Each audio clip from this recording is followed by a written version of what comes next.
اعوذ باللہ من الشیطان الرجیم بسم اللہ الرحمن الرحیم یا ایھا الذین آمنوا اذکروا اللہ ذکرا کثیرا وسبحوہ بکرۃ واصیلا هو الذی یصلی علیکم وملائکتہ لیخرجکم من الظلمات الی النور وکان بالمؤمنین رحیما۔ صدق اللہ العظیم۔ اہل ایمان اللہ کا ذکر کیا کرو کثرت کے ساتھ۔ ذکر کثیر سے مراد کیا ہے؟ کہ انسان کسی بھی حال میں ہو اللہ کو یاد رکھے۔ پنجابی میں ایک کہاوت ہے، ہتھ کارول دل یارول۔ کام آپ کر رہے ہیں، کوئی بھی کر رہے ہیں، لیکن یہ کہ آپ کا دل اللہ کے ساتھ لگا ہونا چاہیے۔ اس کا جو بہترین طریقہ ہے وہ یہ ہے کہ تمام جو بھی معمولات زندگی کے ہیں ان کے ساتھ ہی حضور صلی اللہ علیہ وسلم سے مسنون دعائیں ہیں۔ گھر میں داخل ہو رہے ہیں تو دعا مانگیے، باہر نکل رہے ہیں تو دعا مانگیے، بازار میں داخل ہو رہے ہیں تو دعا مانگیے، بازار سے باہر آ رہے ہیں دعا مانگیے، بیت الخلاء میں داخل ہو رہے ہیں دعا ہے۔ لیکن آپ کام بھی کر رہے ہیں ساتھ کے ساتھ، کوئی اضافی وقت آپ کا نہیں لگ رہا ہے، لیکن اس میں یہ ہے کہ آپ کا اللہ کے ساتھ ایک رشتہ قائم رہے۔ باقی یہ کہ قرآن سب سے بڑا ذکر ہے، پھر نماز، یہ تو ہم پڑھ چکے ہیں 21ویں پارے کی پہلی آیت، وَاتْلُ مَا أُوحِيَ إِلَيْكَ مِنَ الْكِتَابِ وَأَقِمِ الصَّلَاةَ إِنَّ الصَّلَاةَ تَنْهَىٰ عَنِ الْفَحْشَاءِ وَالْمُنكَرِ وَلَذِكْرُ اللَّهِ أَكْبَرُ۔ تو اللہ کا ذکر کرو کثرت کے ساتھ، وَسَبِّحُوهُ بُكْرَةً وَأَصِيلًا، اور صبح و شام اس کی تسبیح کرتے رہو۔ هُوَ الَّذِي يُصَلِّي عَلَيْكُمْ وَمَلَائِكَتُهُ، وہ تم پر اپنی رحمتیں بھیجتا رہتا ہے، اپنی عنایتیں اور شفقتیں نازل فرماتا رہتا ہے، نہ صرف وہ خود بلکہ اس کے ملائکہ بھی۔ اب یہ دیکھیے وہی لفظ ہے کہ جو حضور کے بارے میں آیا ہے، ان اللہ وملائکتہ یصلون علی النبی، یقیناً اللہ اور اس کے فرشتے نبی پر رحمتیں بھیجتے ہیں۔ لیکن یہ فرمایا جا رہا کہ ایک عام اہل ایمان کو بھی حصہ ملتا ہے اس میں سے، اللہ کی عنایتیں ہیں، اللہ کی رحمتیں ہیں۔ وہی لفظ استعمال ہو رہا ہے اہل ایمان کے لیے۔ هو الذی یصلی علیکم وملائکتہ لیخرجکم من الظلمات الی النور، وہ اپنی رحمتیں اور عنایتیں نازل فرماتا رہتا ہے، وہ بھی اور اس کے فرشتے بھی، تاکہ نکالیں تمہیں اندھیروں سے روشنی کی طرف۔ وَكَانَ بِالْمُؤْمِنِينَ رَحِيمًا، اور یقیناً اللہ تعالیٰ کے اہل ایمان کے حق میں وہ بہت رحیم ہے۔ تحیتہم یوم یلقونہ سلام، ان کی دعا جو ہے جس روز کہ وہ اللہ سے ملیں گے ہوگا سلام۔ وَأَعَدَّ لَهُمْ أَجْرًا قَرِيبًا، اور اللہ تعالیٰ نے ان کے لیے بہت باعزت اجر فراہم کیا ہوا ہے۔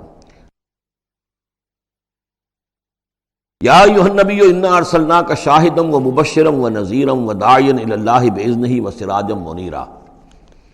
اے نبی، اب یہاں نوٹ کیجئے، اے نبی، ہم نے بھیجا ہے آپ کو۔ یہ نبوت اور رسالت کا کے درمیان جو ربط و تعلق ہے وہ بھی یہاں پر واضح ہو جائے گا۔ جیسے جس کسی شخص نے CSP کا امتحان پاس کر لیا، اب اس کی اپوائنٹمنٹ ہوتی ہے کسی جگہ پر، جاؤ وہاں پر DC لگو، یا وہاں کوئی اور عہدہ جو ہے، ایک ہے اپوائنٹمنٹ، ایک ہے کاڈر۔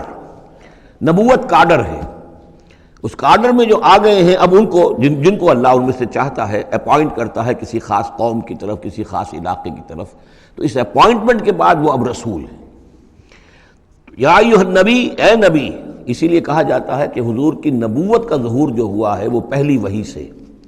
وہ سورہ علق کی 5 آیتیں، اقرأ بسم ربک الذی خلق، خلق الانسان من علق، اقرأ وربک الاکرم الذی علم بالقلم، علم الانسان ما لم یعلم۔